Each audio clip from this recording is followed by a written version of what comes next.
Parallel dimensions, नाम सुनते ही लगता है ना कि किसी साईफाई फिल्म की बात हो रही है। पर ये कोई फिल्मी कहानी नहीं, इसकी जड़ें थ्योरेटिकल फिजिक्स की सबसे गहरी और उलझी हुई थ्योरीज में हैं। तो चलिए इसी एक सवाल की गहराई में उतरते हैं। क्या ऐसा हो सकता है कि हमारे चारों तरफ अभी इसी वक्त कुछ ऐसे डायमेंशंस मौजूद हैं जिन्हें हम देख ही नहीं सकते?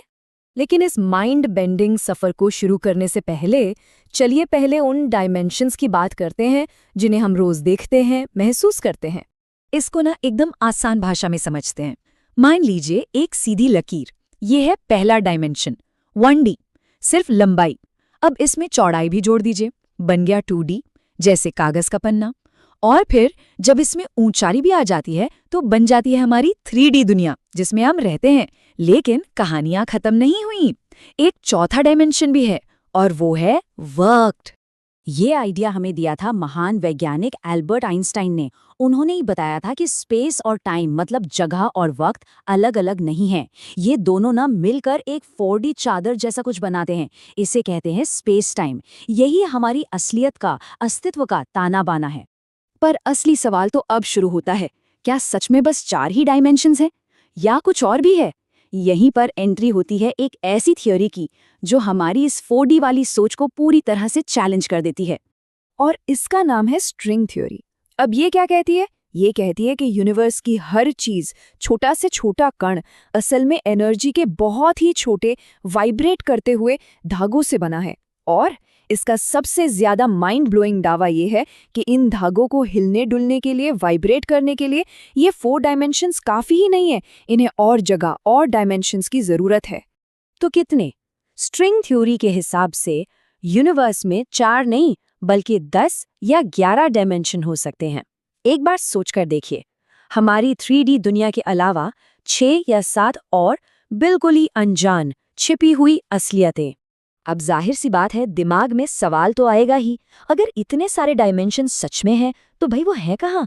हम उन्हें देख क्यों नहीं पाते? इसका जवाब एक बहुत ही कमाल के आइडिया में छिपा हो सकता है।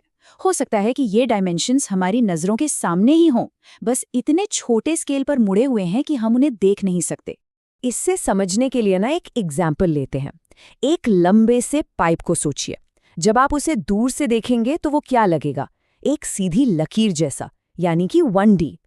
लेकिन जैसे ही आप उसके पास जाकर देखेंगे तब पता चलेगा कि उसमें एक और डायमेंशन है, उसकी गोलाई।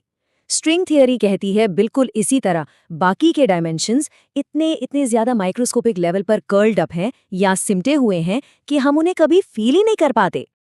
रुकिए, कहानी अभी और भी ज्यादा माइंड ब्लोइंग होने वाली है। क्या हो अगर हमारा पूरा का पूरा यूनिवर्स ही एक बड़े हायर डायमेंशनल स्पेस में तैर रहा हो? और इसी आइडिया को कहते हैं ब्रेन थ्योरी। ये स्ट्रिंग थ्योरी का ही एक हिस्सा है। इसके मुताबिक हमारा ये पूरा 3D यूनिवर्स एक बहुत बड़ी झिल्ली यानी कि एक ब्रेन जैसा है, जो एक हाइपर डायमेंशनल स्पेस में एक बड़ी सी जगह में तैर रहा है। इसका मतलब क्या हुआ? मतलब ये कि पैरेलल यूनिवर्स सच में हो सकते हैं। शायद दूसरे यूनिवर्स वाले ब्रेन्स हमारे बिल्कुल पास, आजू बाजू में ही तैर रहे हों। हो सकता है सिर्फ 1 मिलीमीटर दूर, लेकिन हम उन्हें कभी महसूस नहीं कर सकते। क्यों? क्योंकि हम अपनी इस 3D ब्रेन में कैद हैं। तो इन सारी थ्योरीज का आखिर मतलब क्या है? चलिए अब इन एब्स्ट्रैक्ट आइडियाज को एक असली कॉस्मिक मिस्ट्री से जोड़ते हैं और देखते हैं कि ये असलियत के बारे में कितने बड़े सवाल उठाते हैं। देखिए, फिजिक्स की एक बहुत बड़ी पहेली है जो साइंटिस्ट्स को सालों से परेशान कर रही है। ग्रेविटी यानी गुरुत्वाकर्षण यूनिवर्स की बाकी फंडामेंटल फोर्सेस के सामने इतनी ज्यादा कमजोर क्यों है? ये फर्क कोई छोटा मोटा नहीं है, ये जमीन आसमान का है। स्ट्रॉन्ग न्यूक्लियर फोर्स और इलेक्ट्रोमैग्नेटिज्म के आगे ग्रेविटी तो बिल्कुल एक बच्चे जैसी है। तो कुछ वैज्ञानिकों का अनुमान है कि शायद ग्रेविटी कमजोर है ही नहीं, बल्कि वो इन एक्स्ट्रा डायमेंशंस में लीक हो रही है, और जो हम महसूस करते हैं ना, वो उसकी असली ताकत का बस एक छोटा सा हिस्सा है।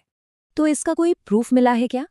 सच कहूं तो अभी तक नहीं। ना तो एक्स्ट्रा डायमेंशंस का कोई डायरेक्ट सबूत मिला है और ना ही स्ट्रिंग थियरी को किसी एक्सपेरिमेंट में प्रूफ किया जा सका है।